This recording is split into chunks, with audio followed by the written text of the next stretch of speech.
Okay, in this tutorial I'm going to show you how to do a workaround speed change.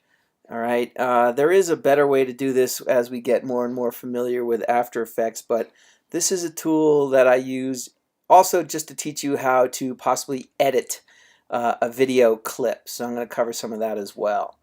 Okay, so I wanted to show you one other thing. So typically what we did is we went under New Composition, and then we created our new comp and all that stuff. But just as a reminder, if you are making a new comp and you want it to be the exact running time and size of the video file, you can take this file and just drag it onto this little icon for a composition. When you do that, what it does is it creates a comp of the exact same size of the footage. So if I went to composition settings, now you can see it's 720 by 486, which is exactly the same size, and the running time is 3 seconds because that's the running time of that video. Now be careful about doing this if you take a still image that is not a standard video aspect ratio. Otherwise, you'll get some weird size that will never play in an HD environment.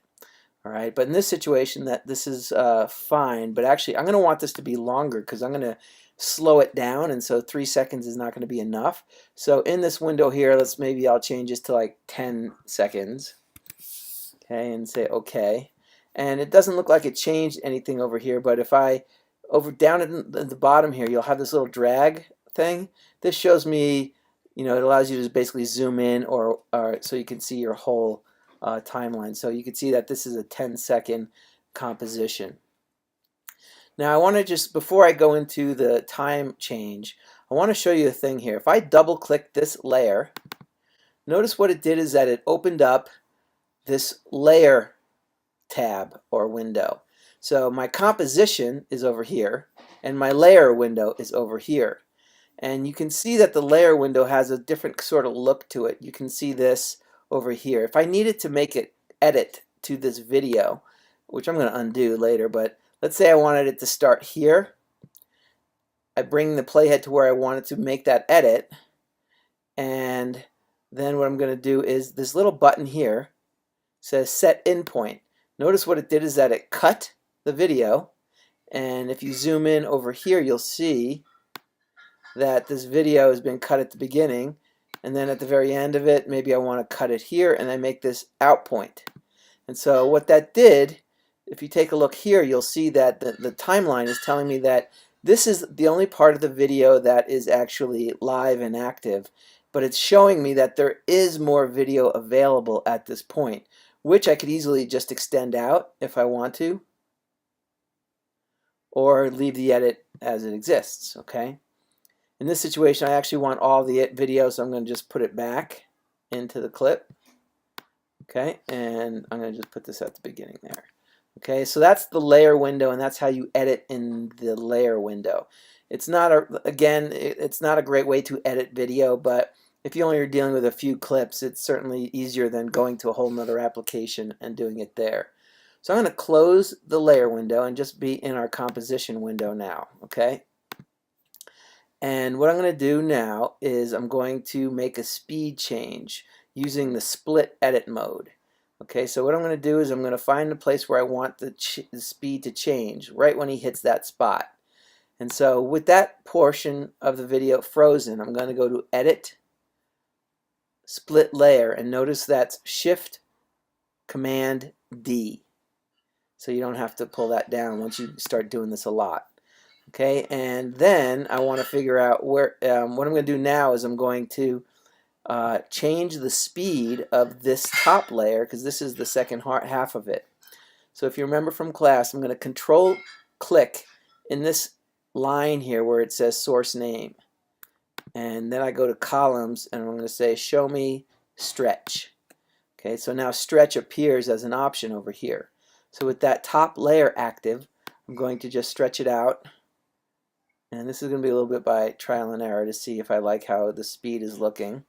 So now I'm going to go ahead and I'm going to pre-render this. Okay, and what I want to do is when he gets to the time where he starts to fall down, I want to make it go back to normal speed. So notice I changed it to 270%. So now I'm going to split edit. I'm going to hit Shift Command D, and that splits the layer. And at this top layer, if I click on the the numbers 270, I'm going to change this back to 100. So it's 100% as it was, and that shortens it, okay? But by not moving it around, I didn't actually grab this layer and move it back and forth. That edit point should not have a black frame in between there. All right, so now I'm going to hit the letter N to end my work area, and I'm just going to preview this. Actually, I did see a flash frame in there. See that little black frame in there? So what I'm going to do is I'm going to put the playhead right over there, and I'm going to zoom in the layer. All right, and let's go find that black frame. There it is. You see it's right there. So all you got to do to deal with that is I'm going to take this top layer and just drag it back that one frame. Okay, so now let's go ahead and zoom back out so I can see my whole work area. And let's go ahead and pre-render it now. Okay, so it's still a little jittery. And so what I want to do to fix that is I really only have to worry about the jitters on the slow motion part of it. So I'm going to go ahead and turn on frame blending for that layer. Enable frame blending. And now again, let's pre-render it. I'm going to make it a little bigger here. Let's say fit to the screen. Let's watch it. So it kind of looks a little bit blurry, like a dissolve kind of thing from frame to frame, and it's not terrible. And when we get to time remap as an effect, this works a little better. That works a little better than this way, but this is fine. Most people are not going to notice this. But for us professionals, we want to try to make it look as good as possible whenever we can. Okay, so in the frame blending tool, if I click this again, I get this little arrow. And so now let's see how that this frame blending works a little bit better for this environment. Okay, so now you can start thinking about doing some cool speed changes, like Guy Ritchie's pretty famous for doing that sort of thing in Train Spotting and whatnot. All right, there you go.